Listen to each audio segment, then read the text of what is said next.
I have a miele G863 that is giving me an F08 fault code, water intake failure/heater level switch.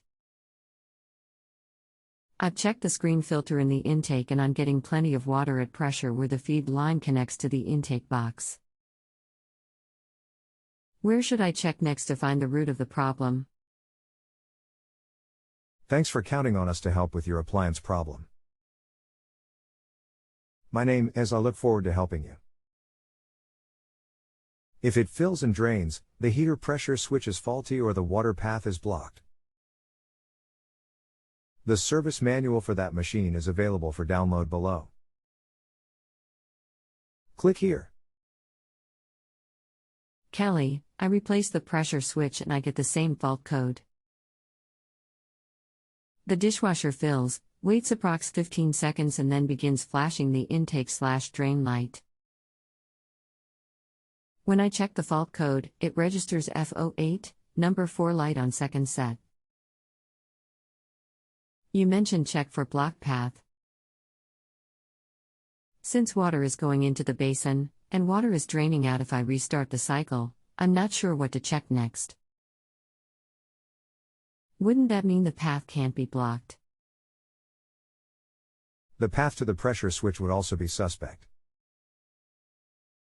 Is the path to the pressure switch clear? As it turns out, the circulation pump impeller was stuck.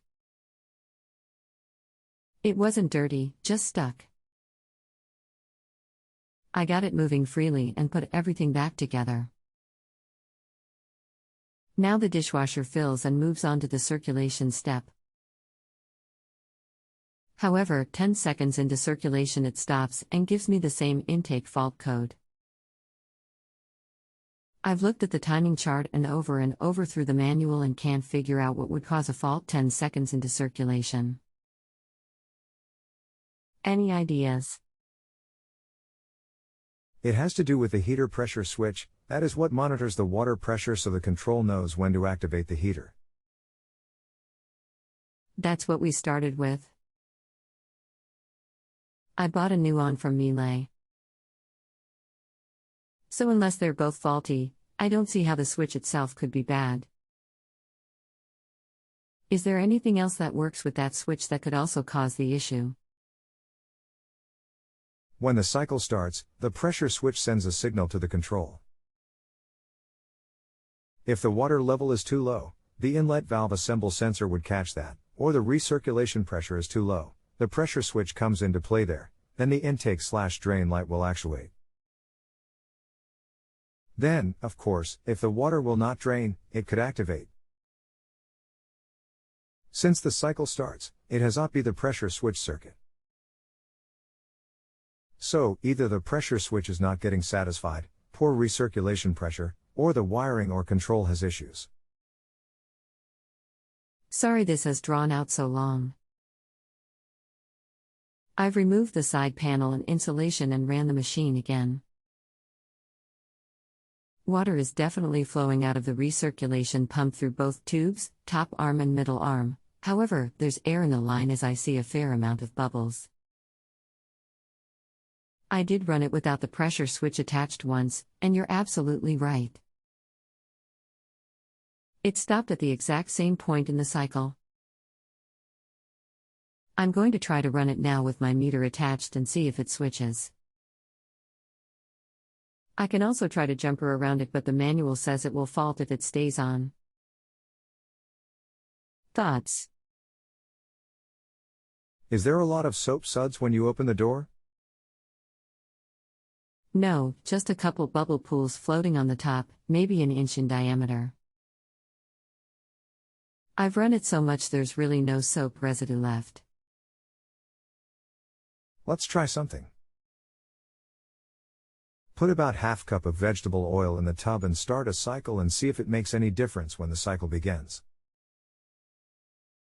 That was weird. I put in the half cup oil and ran a cycle.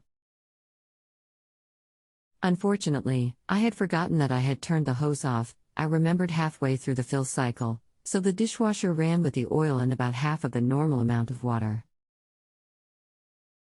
It ran all the way to the fittest drain and rinse cycle, then faulted after filling and circulating for 10 seconds. I've been trying to duplicate that and can't. All subsequent runs it faults at that 10 seconds point with oil and with or without less water. It almost sounds like the signal is not getting to the control properly. Connections all secure, no pinched wires. There must be something in the wiring. I unhooked the plug from the pressure switch and made a jumper. When the recirculating pump turned on, I jumpered the 2 input wires and still got the fault. I would agree, look for pinched or melted wires or connection issues at the electronic. Okay. I don't really understand this, but I went to the main board and found the plug that has the 2 wires for the pressure switch, wires 1 and 3 for B1/10. I tried a jumper just after the connector when the recirculation pump came on. Nothing. I measured the voltage directly off of the copper contacts on the board during the cycle and got contact 1 reading 16 volts and contact 3 0 volts. When I jumper them, I get 16 volts on both. Yet the dishwasher still faults. What am I missing? Never mind. I'm throwing in the towel. After 3 weekends of trying to fix this thing, I'm done. I really appreciate your help, and apparently the problem is beyond my ability. I understand, Miele products are not easy to service. They make a great product, but they are not easy to service. If you have a home improvement or appliance question and want to chat with an expert now, visit JustAnswer.com/YTHI.